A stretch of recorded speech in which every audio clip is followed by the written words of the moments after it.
Hello my friends, Syra back with another video, and today we're going to talk about some very important game settings that can give you a lot of quality of life improvements, but you might have completely missed them. Some of these settings were added to the game recently, while others have actually been there for quite a while. But many of us have simply overlooked them. There are even a few settings here that I only learned about recently myself. So make sure you watch until the end because I don't want you to miss anything important. And if you think there are any other useful settings that I've missed, let me know in the comments and share them with everyone else as well so we can stay updated on the best setting to use in the game. So let's start with the first setting, which is the boss distance display. This is a really useful setting, especially if you do a lot of GVG or other PvE content. Once you enable it, you'll be able to see exactly how far away you are from the boss in meters, and the distance will appear right underneath the boss's HP bar. At first, this might not sound like a huge deal, but it can actually make a pretty big difference when it comes to positioning. For example, in GVG, when you're fighting around the goose or the tower, being too close to them can give them an HP buff. So instead of guessing how far away you are, you can simply look at the distance displayed on your screen and position yourself accordingly. This makes it so much easier to stay outside of the buff range while still being close enough to do whatever you need to do. So if you play GVG specially, I definitely recommend turning this setting on. It gives you much better awareness of your positioning and can help you avoid accidentally giving the enemy objectives and unnecessary buff. Alright, moving on to the second setting. This one is useful in both PvE and PvP, especially when there are a lot of players or enemies around you. This is the lock-on icon size and color setting. You can actually customize both the size and the color of your lock-on icon, and this can be really helpful when there is a lot happening on your screen. Whether you're fighting multiple players in PvP, fighting alongside a lot of other players, or running a dungeon where you have multiple teammates and need to quickly lock onto a boss, it can sometimes be difficult to see exactly who you're locked onto. There are already so many VFX and effects going on during combat, and when you have multiple players and enemies on your screen, that a small lock-on indicator can easily get lost in all that chaos. So what I recommend doing is increasing the lock-on icon to maximum size and changing the color to something very bright and easy to see. Personally, I use the maximum size because I want to be able to spot it immediately, especially during intense fights. It's a really simple setting, but once you get used to having a bigger and more visible lock-on icon, it makes targeting much easier. Now let's move on to another visibility setting that's particularly useful in multiplayer content and GVG. This setting is called Overhead Mark Icon Size, and you can find it under the multiplayer combat settings. Basically, when you mark another player, you'll see an icon displayed above their head, and you can actually change the size of that icon.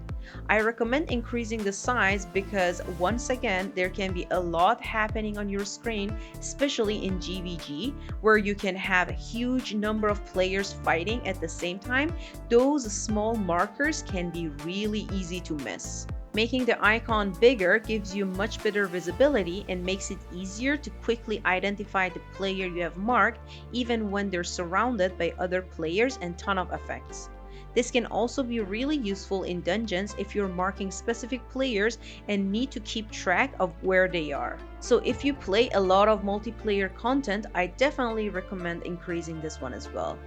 And now let's move on to a setting that I think a lot of people who experience lag and visual clutter in dungeons are going to love. This setting is called Dungeon Teammate Effects, and it's basically for controlling how much of your teammates' effects and VFX you see during dungeons such as Heroes Realm and Sword Trials.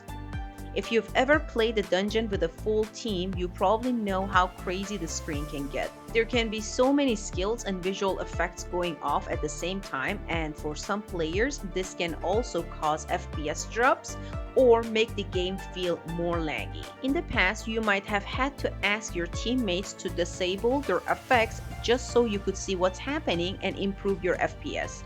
But you actually don't need to do that. You can simply change this setting to reduce or hide your teammates' effects and the sounds, so you don't have to see all of their VFX taking up your screen and make it super loud. This can make your screen much more clearer, and it can increase your ping and FPS a lot as well and help you focus more on mechanics. So if dungeons feel way too chaotic for you, definitely give this setting a try. Alright, let's move on to the next one. This is another small quality of life setting, but it's definitely worth changing if you're not interested in games banners and cosmetic announcements, or you just don't want to see them every single time you log into the game. Go into the others setting and you'll find an option called game banners. Whenever you log into the game, you may get these notifications showing you new banners, cosmetics, and other promotional content. Now, if you're someone who doesn't really care about these notifications, you can simply turn this setting off. Once you do that, you won't have those banner notifications popping up every time you log into the game anymore. It's a pretty simple setting, but if you have been getting annoyed by these notifications every time you log in, this is an easy way to get rid of them.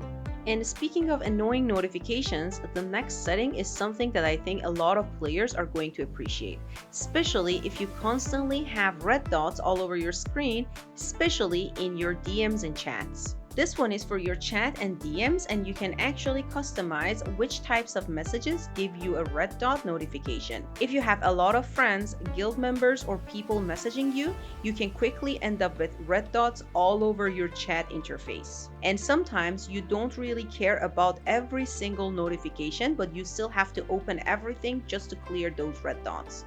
With this setting, you can choose which types of chats and messages you actually want to get a red dot reminder for, or which ones you don't. So you can basically customize it to your preference and avoid having unnecessary red dots constantly sitting on your screen. If those chat notifications have been bothering you, definitely check this one out. It can save you a lot of unnecessary clicking. Now let's move on to another setting that I personally really like because it lets you keep track of your performance directly in the game. This one is called Show Latency and FPS. Once you turn this setting on, the game will constantly display your latency and FPS in the bottom left corner of your screen. I really like this because you don't need to use any external overlays or other programs just to check your ping or FPS. This information is right there on your screen at all times. It's a very simple setting as well, but I definitely recommend turning it on, especially if you play a lot of PvP, PvE, or GVG, and you want to keep an eye on your performance. And finally, let's talk about one last setting that might explain why some players aren't able to see certain guild-based buildings or components. This one is especially important if you have noticed that your guild-based buildings and components are missing from your game. I've seen some players wondering why they can't see any guild-based components either in their own guild or when visiting another guild. Well, there's actually a setting for this. Go into the guild-based construction settings where you'll find options related to hiding guild-based components. These options can hide components from your own guild base or from other guild bases. So if you're having this problem and wondering why buildings and structures aren't showing up, make sure these hide options are turned off. Once you disable them, you should be able to see the guild-based components normally again. And that's it for this video, guys. These are some of the settings that I think can give you some really useful quality of life improvements, whether you're playing GVG, PvP, dungeons, or just game normally. And as I mentioned at the beginning, if there are any other settings that you think I missed, let me know down in the comments, share them with everyone else so we can all discover some more useful settings together. Thank you for watching this video and have a great day. See you next time.